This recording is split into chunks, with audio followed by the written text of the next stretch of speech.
Hello and welcome back to our bookshop in Tring. I'm Ben Moorhouse. So we've got another author interview today. We're talking to Dominic Holland. Dominic Holland is a comedian, is a writer, not a bad golfer, and also the father of Tom Holland, who is Spider-Man. So the father of Spider-Man. Now Dominic came to our bookshop in September to launch the shop, and we had a chat about I, Gabriel in the venue next door. And he's since written another book, and his new book is called The Fruit Bowl. And much like all of Dominic's writings, it's brilliantly written, very strong storyline, and an absolute brilliant yarn.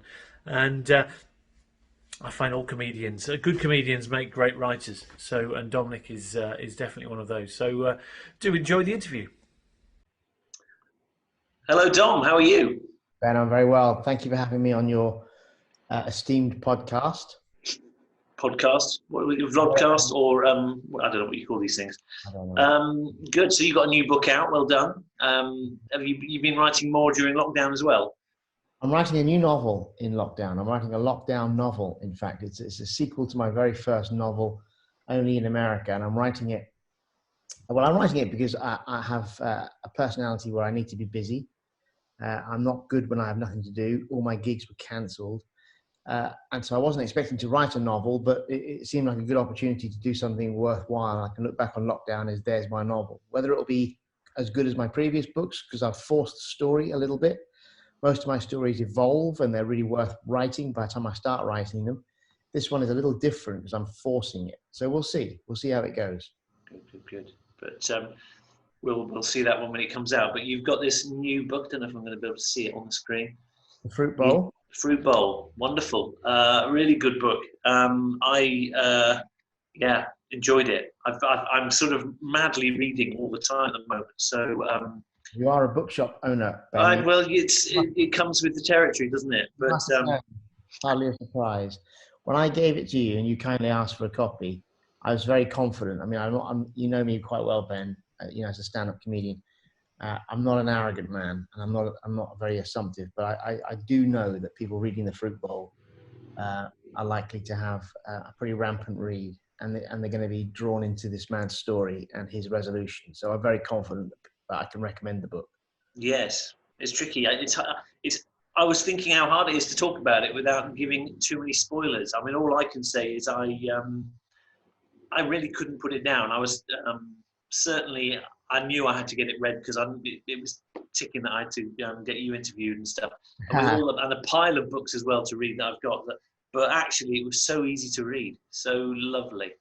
Well, thank you, Ben. I mean, it's compelling because of the opening. The opening is so dramatic, and then therefore, from that very dramatic beginning, you do need to know how it resolves. And it's a euphoric story. My son Tom read it, and he cried at the beginning, and then he cried at the end. And that I cried more at the end than at the beginning, which is a real testament to me to be a good story. If a book does that to you, then that's worth reading. And how I sell it is basically because it's a true story, Ben. Even though it's a novel, it's a piece of fiction. It is based on a number of true stories that I've melded together to create the Fruit Bowl. Yeah. So I am the man who does the Fruit Bowl in my life. That's what I do every morning in my family. But the bullying happened to me. So I was the boy in this playground at school as a 14-year-old boy at a comprehensive school in London. We had some rough kids at the school, and I was being picked on at school by a big kid, and we arranged to have a fight. Now, I'm not a fighter, but I was not going to back down. So I had this terrible situation of I'm going to have a fight with this kid after school. He's going to knock the bells out of me. And then another big kid came over who I didn't know, and he intervened, and he said, look, you're going to leave this kid alone. And he protected me. And I never thanked him, but I never forgot him. And I always thought, even then as a 14-year-old, wouldn't it be an amazing story if that boy, the small boy, came back to pay back or thank the bigger man as an adult? And as I've written it in the book, the two men complete each other in the fictional story. But here's the thing, which is exciting to me as an author, as a writer, as a creative. I was writing the Fruit Bowl, and I got an overture through email, completely out of the blue, from the big guy who saved me. And he said, hello, Dominic Holland. You won't know who I am. We were at school together. You won't remember me, would you come and do a gig for me to raise some money for our local charity? I couldn't believe it, that this is the guy who'd saved me. Wow. And I thought, of course. So I went to do the gig sold out, we raised loads of money. And I said to him afterwards, I said, look, you're not going to believe this, but you've inspired a story that I'm currently writing. And I asked him, did he recall this incident in the playground? And what really excited me was he had no recollection of it whatever. It was nothing to him, but to me, it was totally indelible. It was one of my most formative memories, being protected by a stranger who I never thanked. And it made it even more real to me, and sort of drove me on to complete the story. So that's really how I sell the story. It is a story over 30 years of two boys, an innocuous encounter being rekindled, and they complete each other later on. And it sounds quite mawkish, but it isn't. It's a lovely story. And I am, as I said to you at the very beginning, of all my novels that I've written, if you would say to me, if a person said to me, give me the book that you are most confident for me to read, it would be The Fruit Bowl. Oh, no, I've no doubt about that. I wrote your previous one as well, by Gabriel, and I mean, actually, I have to say, I found them both equally easy to read. But you have a very good, very easy style. I'm surprised you the name you chose for the hero of the book. It's a bit of a dangerous one, isn't it? With your erstwhile son. Well, yeah, there are so many similarities to my life. I was a little anxious of doing that, but I wanted a strong name, and his name's, Tom's a strong, solid name. And because he prevails, he isn't one of the people in the opening chapters who perish. So he is the hero, really. So I didn't mind too much, but I didn't want to. I certainly wouldn't have used the same names as his children as my children. I certainly wouldn't have done that. But I do change names a lot when I'm writing a book. I don't know whether other authors are the same, but I will go through an entire manuscript and change it. I'll just do search all, change all, and I'll change the name. Because I do think names are very key. You need to have names that resonate and people remember and recall, and they can delineate different characters. So one of my bad guys in the fruit bowl was Leslie. Not many males called Leslie. So it's an easier name for people to catch on to and know, oh, Leslie's the guy who's this. So, I mean, I've never read a J.K. Rowling book, but one of her great skills is the names of her characters, Harry Potter, Hermione. They're all very evocative. Have you never read a Harry Potter? No. I have read Lethal White, which she wrote as a pseudonym, James Galbraith. Yeah. And it was a massive 800-page tome, and I thought it was an absolute snowball. I really struggled to get through it, but I wouldn't denigrate her at all. I'm sure, No, let's leave that. But yeah, no, I loved the character of Tom. I thought he seemed incredibly nice for such a successful businessman. I mean, that must be a rarity to find nice people who are in business. So I think you've. Oh, I'm not sure, Ben. I'm talking to a man who's sitting in a beautiful Tring home, who's a businessman. Yeah, but I've basically taken all my hobbies and turned them into. Yes. Yeah. No, I think with being an author, you are allowed a great broad license, and it is nice to create characters. Gabriel was an unpleasant man who became a hero. Tom's a hero at the very beginning, but he's a man that we can admire. He's the kid who got the girl. He's the kid who got the good degree, got the job, got the career, got the breaks. He's the guy with everything. Handsome bloke, he turns heads, and then in an instant, everything changes. And I'm very compelled by that, because that's a true story that happened to someone in London. He was driving the M25. I never forget this. I was a young sales rep at the time, and he was driving in his Mercedes, or he was driving his Range Rover behind his wife's Mercedes with his kids in the car.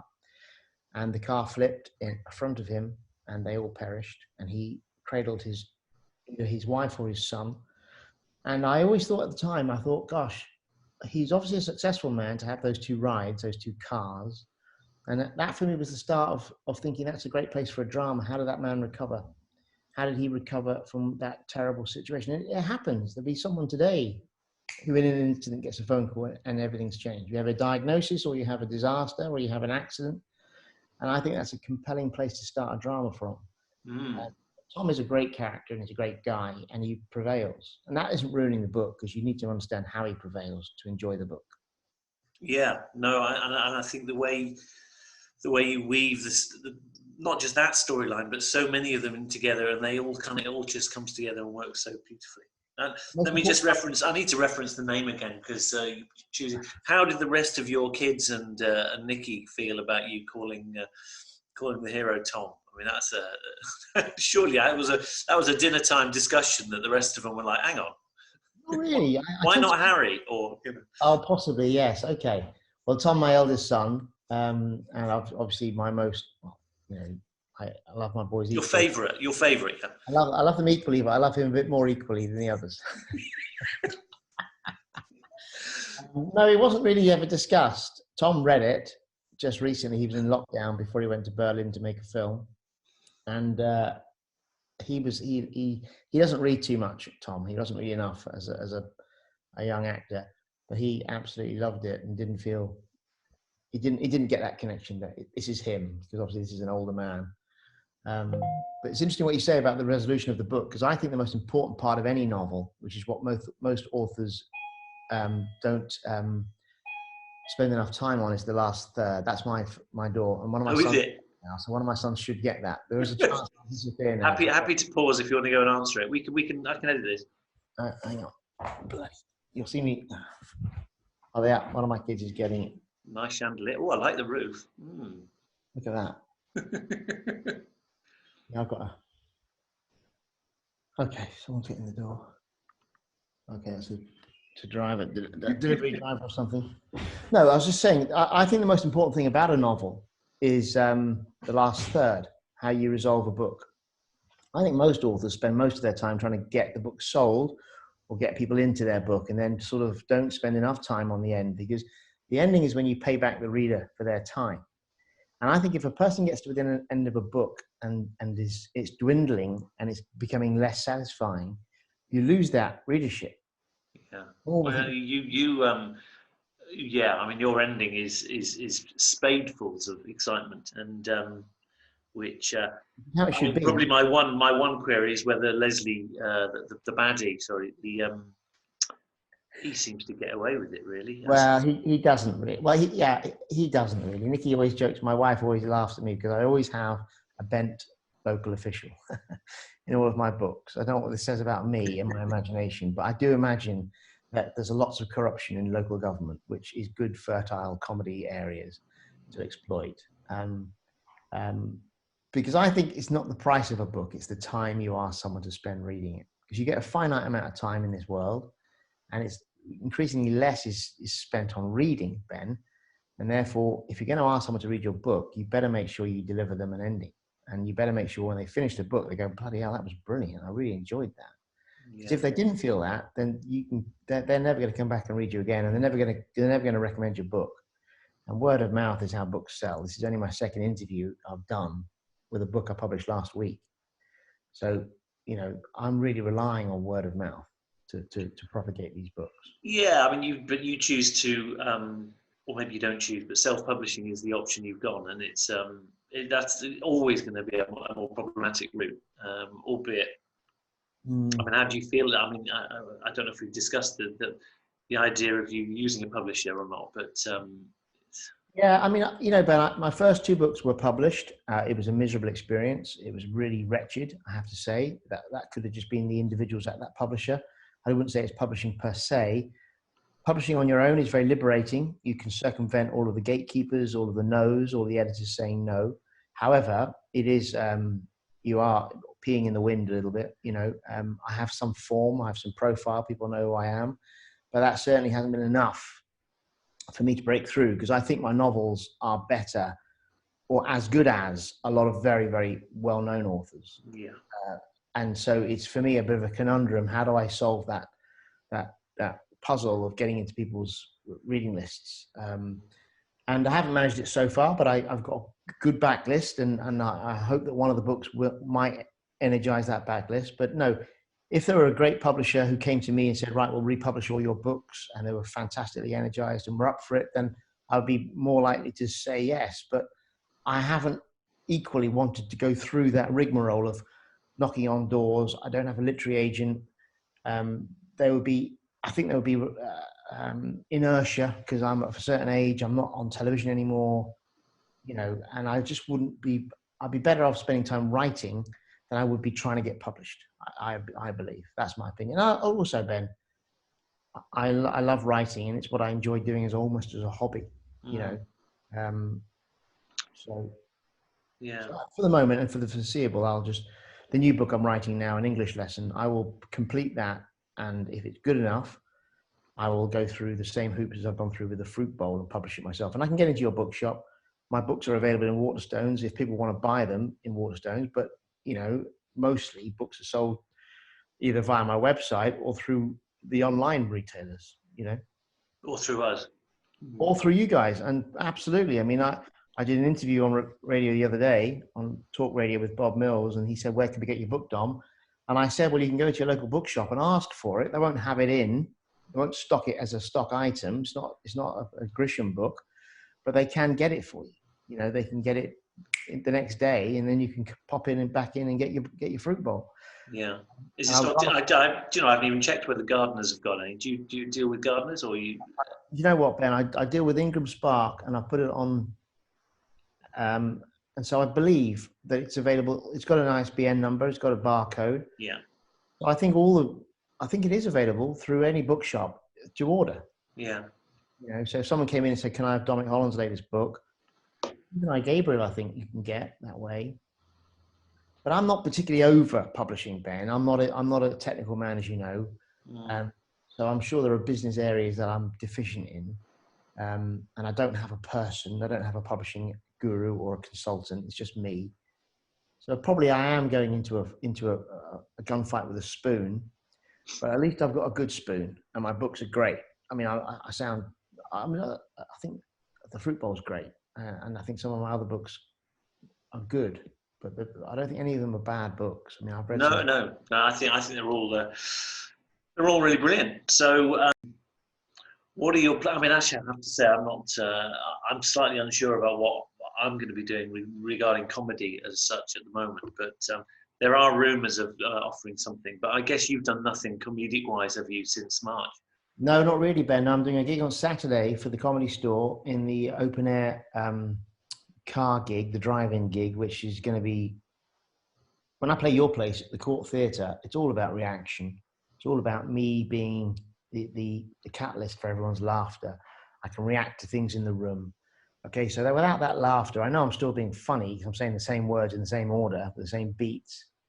But without the reaction, you're going to lose an awful lot of the experience. And so I'm doing a gig on Saturday, which I think will be difficult, different, but, you know, get on with it. How are you getting response from a car gig? Because is everyone just in the car? They're in the car. It's piped in through a digital radio into their cars, so you hear nothing. So you're doing a gig to nothing. It's like some of these current TV comedians who shouldn't be on TV doing a live gig because they're not funny. Yeah. So I just have to get on with that, and it'll be difficult to know how you're doing. You come off stage, how'd you get on? When you do a live gig, you know exactly how you've done. You know where you are on a pecking order. You know where you are compared to the first act, the second act, the third act. How you've gone down is very obvious. This gig, you're going to be in the green room afterwards, and none of us will know. No. We'll be saying, well, I don't know. How did you think you go? I don't know. I died on my ass. I don't know. But who else is on the bill? I don't know. It'll be the Comedy Store guys. It'll be Jimmy McGee. It'll be, you know, it'll be Paul Thorne, Ian Stone, the likes. You know, I don't know. Yeah. No, brilliant. It's we have the option of doing something at the Court Theatre actually outside the back. With 120 seats, which is not going to be enough, but it's it would be a gig, and so I'm going to probably do a few in August. So I'll probably be in touch. And yeah, certainly, yeah. I mean, it's also the distancing thing, Ben. You know, people like to be huddled. You know, the low ceiling, the full room, the you want as little space as possible in a comedy gig. Yeah. You know, you don't want the high ceiling. You want it to be 300 people in a 300 people room. You don't want 300 people in an 800 people room. No. So comedy is better when it feels, collective. And you can't be collective with space. Now, you did tell me the other week that you have done a corporate gig online, which that sounds like that went well. It did go well, Ben. Yes, I've had a few inquiries since. It was quite comic. I was watching this live conference in the afternoon. I was wearing a shirt and shorts, and I was sitting in this very seat here, watching these people from all over Europe giving their opinions on data in banking, and the importance of data and security and what have you. And then I had to come on at the end and give a 20-minute speech and then a Q&A. And I'm doing the Q&A and I'm looking at the numbers, and there's no numbers. There's in the bottom corner, there's 250 people, and that's the number of people watching. And the organizer said to me, if that goes down, you'll know you're doing badly. So that 250, if that went down to 8, then you know that people are just leaving your speech. So anyway, they all stayed, which is heartening. And at the end, she said, do we have any questions for Dominic? And all these lights came on. I said, oh, Dominic, we've got loads of questions. And the first question was from a guy in Denmark, and it was about data banking. It was about analyzing data in the banking sector. And rather than sort of joking about it, I answered it.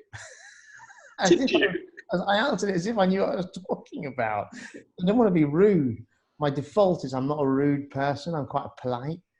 I thought, oh, bloody hell, he's asking me a banking question. I better do my best to answer it. So I just answered his question as if I were a banking expert. So was he not aware that you were the sort of imported comedian who was there? I hope so, because he just heard my speech. So I didn't mention data banking in my speech. But, I'm lucky, Ben, because I'm a stand-up comedian primarily, but I do have all these books, and I've got a Patreon site, which has been incredibly successful for me in lockdown. That's where I'm writing the new novel. So Patreon has been pretty diverting for me. I spent a lot of energy putting that together. It's been very successful. So I've sort of created an income alternative to going out doing live gigs, and I'm quite lucky that I can do that. I've got the back list of books. I mean, I've sold truckloads of fruit bowls in July, so that's all been very worthwhile. And as I say, this Patreon site's been really handy for me. Good. And how's the? No one's starving here, Ben. Well, the thing is, it helps when you've got Spider-Man on your team. That's him phoning now. 2 seconds. Hang on. Hey, Tom. You okay? Hey, Tom. Listen, mate. Are you going to be free? Are you on the soundstage? Cool. Oh, wow. Nice. That looks amazing. Show it to me. Show. I'm just doing a thing. This is. I'm doing an interview with Ben about the fruit bowl. Oh, okay. I told Ben you enjoyed the book, Tom. You met Ben in Tring. Remember you met Ben in Tring? Yeah, I remember. Cool, man. Hey, that's amazing, Tom. Yeah, it's cool. It's really cool. I'll give you a call in 20 minutes. All right, perfect. I'll be here. Take it easy, man. Love you, man. Bye. Okay. Bye. What were you just saying, Ben? What were you just saying? Distractions. What? No, I'm lucky that I have other things I can get busy. Okay, you've got Spider-Man on your team.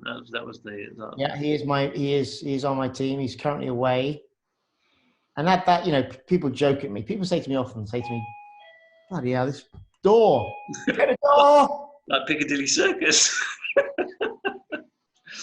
What? So, talk me through the rest of your family. So, because I know number 2 is going into film as well, or in film. He is. Hang on. Oh, that's my little dog and my wife back. That's little Tess. They're going to walk in. Yeah. Hang on.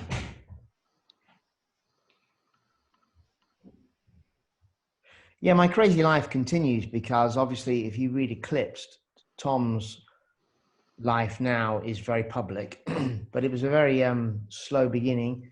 He was found by fluke, really. That's the story of Eclipsed, is that I was trying to make it in Hollywood, and Tom did make it, but with no intentions, if you like. He was just found and spotted. But since then, my life sort of continues to become even more bizarre because my youngest son, Patrick, has been cast in a television program which films over the summer. And he's got I don't know whether it's a big part, but he's got a significant part in this TV show. I can't tell you what the show's called, but it films throughout the summer and it'll be on our screens, I think, early next year. So he's 15, he's my youngest son, and it looks like I could be writing Eclipse too, Ben. I won't write that book, but I could do. Brilliant, brilliant. But there's you're basically the whole family overtaking you. Yeah, which is not a bad thing. You know, hey Nick, you okay? The interview with Ben. Oh, Okay. Hi, Nikki. Hey, Nicky. This is Ben. You met Ben in Edinburgh, didn't you? hi Ben. You're right. We Yeah. met on the cinema, mobile cinema. Oh yes, yeah. She's got fat in lockdown, I'm afraid. Oh, Dominic, you don't change. You just, Yeah, no, and Harry, my one of my twins, he is, you know, flirting and getting busy with short films and making videos. He does Tom's videography. When Tom does a tour for a film, they're massive, these tours. They literally go to every territory in the world. So Harry goes along with Tom and chronicles his tours and makes these really funky videos and puts them on Tom's Instagram. So some of these videos are watched by more people than watch EastEnders. wow. You know, they're watched by millions and millions of people around the world. And as the videographer of that creates interest. And Harry now gets interest from other movie people who want him to do their videography for them. And he's very strident and determined. And he's writing films and short films, and I'm encouraging him to do that because I never did that when I was a kid. So I'm sort of learning using my not failings, but mistakes I've made for him to avoid. So my mistakes actually are becoming quite fruitful. If my boys can avoid those pitfalls, that's a good thing. What a great dad I am, Ben. Gee, I'm just awesome. Well, there's clearly something in your DNA, or perhaps more Nikki's actually, that has created it. Because somewhere hidden in your DNA, there's a handsome Hollywood actor, but yeah, I suspect it's Yeah, it's all in Nikki's. I suspect it's more Nikki's than yours. Yes, no, you're not the first to have said that, Benjamin. Let me tell you. People have often Are you getting a complex about it? Well, I'm quite proud actually, because people often look at Nikki and I and think, yeah, he's either rich or funny. Yeah. But no complaints progeny-wise. All the boys are in good shape. Listen, these days, it's very, you know, with the virus and what have you, and the shops shutting down and the banks shutting branches, you do think, where are the jobs? The jobs when we left school were apparent. They are less apparent now. And I think if your kid isn't a stellar, you know, grade A student going to go into the professions, what are they going to do? And so I'm pretty heartened that my boys seem to have this option, you know, because the arts is a hard game to make a living in. You know that, you know, although looking at your house. Yeah, hang on, we're in Tring, you're in Kingston, so very two different. To make a living in the arts, most people don't. Most people trying to get in the arts don't make a living. Either writing or acting or stand-up comedy. More comics I know have given up than made it, you know. So it's a hard game. And the fact that Tom's as illustrious as he is, that's going to be useful for the boys. And for me, right? Because Eclipse was a big selling book and it gives me a lot of stand-up comedy to talk about. It gives me an angle. I can make people laugh. I can amaze people when I tell them. Most people don't know. When I tell an audience my son's Tom Holland, they have no idea. It takes them a bit of a gear change to get their heads around it because they've seen Tom in the films. And they go, oh my God, that's Tom's dad. And that makes it funny for them. Makes it good for me. So it's good all around. Absolutely. I do feel that through lockdown, there's been a sort of community, far more of a community feel everywhere. So people are far more conscious of supporting local. And actually, Our Bookshop has been a beneficiary of that to a degree because the shop is busy at the moment, and it's lovely to be. I think I think that's really the growth of Amazon over this period has been slightly. I mean, obviously, in many ways, people see that as the only option to turn to. Well, no, I don't think that's true. I think it's a generational thing, and I think it's also for people of our generation, it's pure laziness. Okay, I bought a digital radio the other day, and and I said to Nikki, I am going into Kingston to buy a digital radio from John Lewis. And I could have easily got that machine on Amazon, and it could have been delivered to me without leaving the house. And I think it's a choice we make. And I've always been this way, though. I've always been into locality.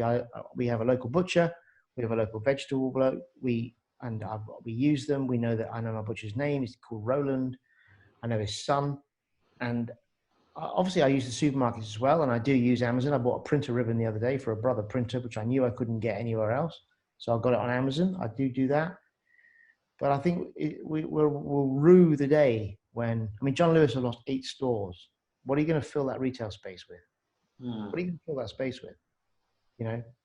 And I do think we'll rue the day when we see the collapse of the high street.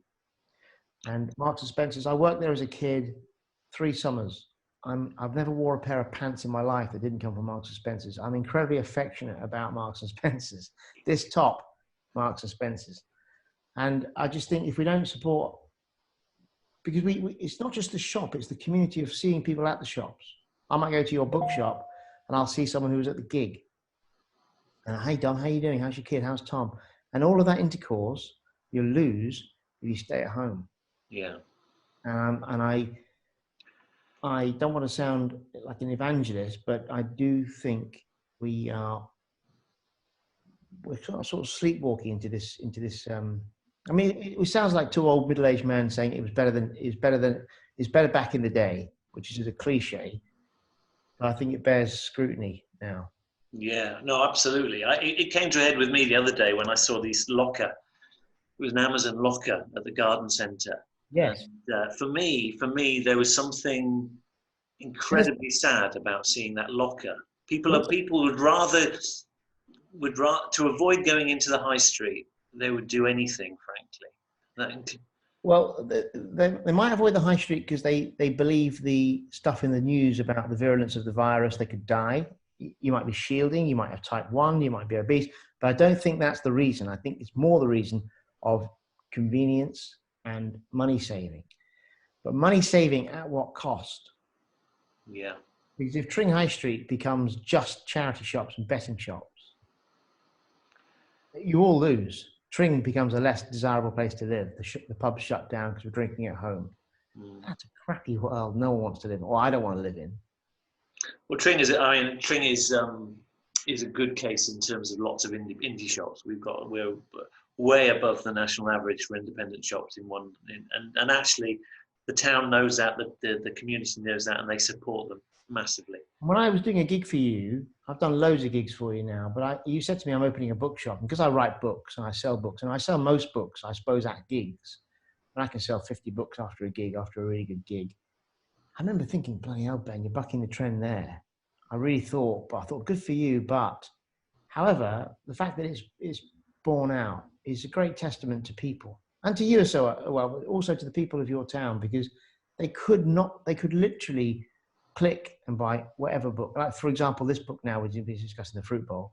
You could watch this interview and now go into another browser, click on a button, and it's delivered tomorrow.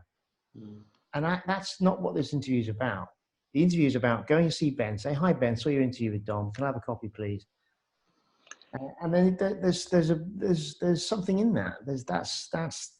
I'm creating these videos. Yeah, it's obviously free content. And I know that there's going to be a proportion who will go and buy it online. And but I also know that there's a strong proportion who, particularly in Tring, who will come in the bookshop. And that's so really. Whilst I'm committed to keep making this content, and Amazon will benefit from it, I'm absolutely certain. But I know that but the shop will benefit as well. So it's all good stuff there, Ben, because what you're doing here, curating something that's of local significance, because there are people watching who have seen me do gigs at your place.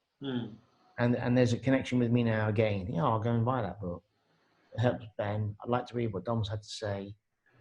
I think Gabriel, and it's not on. I don't know where it sits in the charts of our bestsellers, but it's certainly in probably the top 20. Well, you know what, Ben's interesting. You should hang on, Ben. Hang on, mate. Hang on.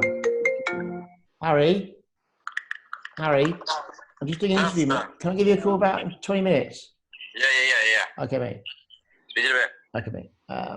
Yeah, I Gabriel is interesting, Ben, because I said to you earlier that the Fruit Bowl is a book I would be most confident about giving out. But I Gabriel was the most recent book I wrote before the Fruit Bowl, and I think it's a really dangerous book and interesting book and satisfying and very prescient for our time. But it's sold bugger all, really. I did one interview on BBC London, and I was a little bit reticent because of the subject matter to really push it.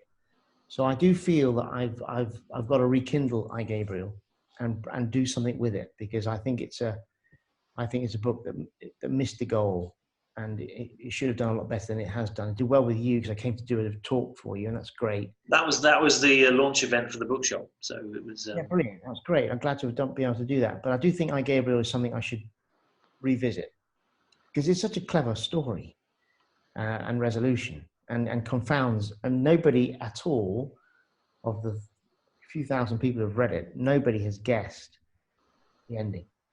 Nobody. And I think that's a good sign, and it's confounded everyone. Everyone's gone, oh my God. So I do feel that that's something I've got to put. I think we've got a few copies of it left, actually, so that's good. And the Fruit Bowl, Ben, this is the acid question, the acid test. The Fruit Bowl has been out since Monday. Have we knocked out any copies at all? I haven't put them out. I was waiting for I've been waiting to record this, which has basically been waiting for me to read it. So I have to apologise. Okay, oh, no problem. Well, you've got some copies. We played golf the other day. At which point you come in and say how I played. You played remarkably. I mean, the thing is, Dom, we've played together as a team against it's Anthony and somebody else normally, isn't it? And we've never been on the losing side, put it this way. But that's predominantly because of you, I have to say, because my golf is appalling. Did you read my blog about Anthony? No, I didn't. No. Go to my website, and I think maybe 3 weeks ago now, there's a blog I wrote about us playing golf. Well, I didn't. I was a little bit of embellishment and artistic license, but it was basically not a eulogy, but it was an affirmation of the Big Yellow Storage Company who Anthony works for, because they do help a charity that we support. Yeah, Public Trust. So I was very pleased to write that. So it's quite comic, and my blog comes out every Sunday, and that's free content, Ben. And I do that. I've done that for 15 years. I've written thousands and millions of words for free. But even if it didn't propagate any book sales, it's still a good thing to do. Yeah. People enjoy it. They read it all over the world. When I post it, I get a map on my website, and all over the world there are red dots. All over the world. And there can be 20,000 people in a week who read the blog, and that's incredibly heartening. And you hope it will propagate sales, of course. But even if it doesn't, it's still worthwhile. Yeah. Let's time is ticking, but let's do two things. Firstly, you mentioned Brothers Trust there. Do you want to give that a little mention? Because no one will know about it here. No, well, it's Tom became Tom Holland, the actor, the famous Spider-Man actor, and that was always our intention to do something with his notoriety. So we set up a trust called the Brothers Trust. We didn't want it to be the Tom Holland Trust. We wanted to involve all the boys, four sons. And the Brothers Trust is just a way of creating income through events, really, through signed memorabilia and the chance to meet Tom. And it creates an enormous income. I don't know how much exactly, but well over £1 million so far. And we're all volunteers, and the money comes in, and then we grant it to principally 4 or 5 local charities who are very muscular and have a very good conversion. Normally run by volunteers, so all the money goes to the cause. I don't want this interview here to be let's write to the Brothers Trust for money, because we are deluged in requests all the time. We can't process them all. There are too many. But it's a force for good, and it keeps Tom grounded, because he's exposed to things like EB, for example, which people will never have heard of. But if you want to support a charity, just Google Deborah, the charity, and you see the condition that these kids live with. It's a skin condition, and it's the same number of kids in the United Kingdom have got it as have cystic fibrosis. Everyone's heard of cystic fibrosis. No one's heard of EB. It's the most wretched skin condition, and it's a fatal disease. and it's appalling. They live in constant agony. And so, you know, when Tom meets these kids, they've got no fingers, they've got no toes, their ears are fallen off, they're in agony. It's incredibly humbling. And for Tom, where he lives in his first class flights and his big posh house and hotel suites, it's a very good reckoning for him to reconcile his life with theirs. So that's what we do, and it's called the Brothers Trust, and there's a website, and my wife runs it. She does it with her buddies, and we help charities all across the world because Tom's income is world and pan. We help people in Detroit, we help people in Kenya, we help people in Britain, and it's been a bloody good initiative, and we're glad we've done it. Brilliant. And again, Big Yellow support one of those charities. But so, did Anthony know about your blog on the? Yeah, he did. Oh, he did. He did. I alerted him to it. I think I gave it to him to read before I posted, or maybe I didn't. I can't remember. Now I was pretty okay. I knew there wouldn't be anything compromising, and then his director got in touch to say thank you, for because a lot of people will have read that, and it's good PR for Big Yellow. I mean, they do this charitable stuff to curry favour, and that's okay, and that favour is paid back when someone writes a blog for them, Exactly. Good, Dom. It's always a pleasure. We'll have to get out on the golf course again very soon. I know you're playing this afternoon, aren't you? Big match this afternoon, Ben. Big match, mate. I'm excited. But I'm delighted you've taken the book, Ben. You've got a bookshop. That's great. And the people of Tring, I'm very fond of Tring. I recorded a show there after I broke my leg. I've done some great gigs at Tring. Not always great gigs, but I've done some gigs at Tring where I've been on stage thinking, bloody hell, I can really do this. This audience are really into this, and they've got it. And I've come off really quite elated. So I have a little connection with Tring, and it's kind of your crowd. It's very, they're very attuned to your style of comedy. There's a few comedians like you who are, Simon Evans and yes, who you're just perfect caliber. But anyway, thank you. Let's end this now because we've gone over our time. So I can't recommend this book enough. It was a fantastic read. And thank you, Dom, for firstly writing it and secondly allowing me to talk to you about it. I just remember I need to invoice you. Good point. You only sent me 5 books, I hope they sell for you, Ben. No, I think I've got. No, there's certainly a load of them that are signed as well. So we can, hopefully we can flog those, and I'll order some more of you. Good lad. You know where to come, Ben. You're a good man. Have a lovely day, man. Nice to say hello to all the people in Tring. Best wishes, man. Look after yourself. Make it easy. Massive thanks to Dominic for that lovely interview. And you can buy the book from Our Bookshop, 01442 827 653. Got a portion of that are signed by Dominic. He'll also be coming to perform in Tring in the coming weeks, so watch this space. Any other purchase blurb is available in the text below this video. Thank you so much for watching.